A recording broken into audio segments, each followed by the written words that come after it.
Print versus return in Python. Have you ever run your Python code?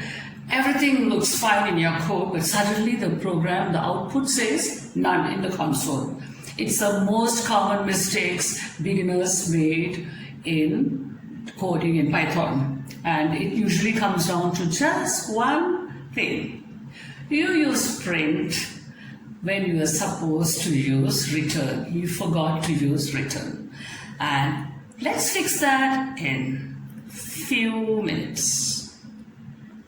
So let's look at it, look deeply between Python print and return. What is Python print? It's just like a loudspeaker, screams the result as whatever is there to be displayed on your display screen. This is just for the audience to see. It does nothing else. It doesn't perform anything or execute any task inside your program.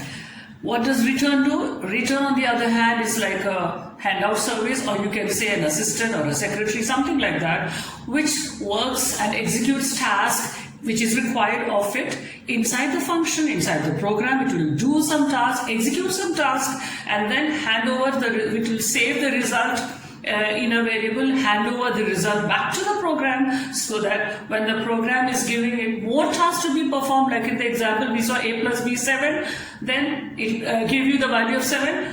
It performs another task. You want the program to multiply it by number 2. It will do that multiplication. It will execute the second task and again add it back to the program, and the result is displayed by the print, and so on and so forth. It will keep doing, executing, saving, and passing it back to the program, handing it back to the program several times in a row. So that's the difference between your return and your Python. And this is the some examples we are going to show how to fix it.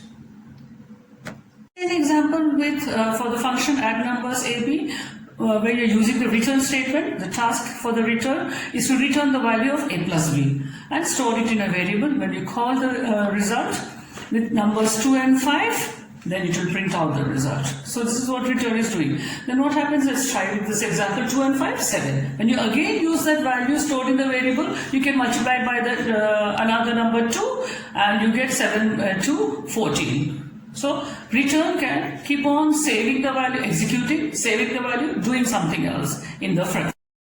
Now let's take an example at the same function without using return. You get the value of none. Earlier you got a value of 7 and 14, but here none. Because print can only display the answers. It cannot save the value, cannot save a value of the task in a variable and then use it in the program. It cannot reuse. It is only there for displaying the outcome, and here no outcome because it's none. It cannot do the task of return.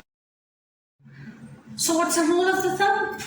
Use print for debugging and seeing what's displayed on the screen and see what's happening. Use return whenever you need to save that data for your program or your function and keep reusing that code in the program. Now, if you found this useful, helpful, hit the subscribe button for more Python basics made simple.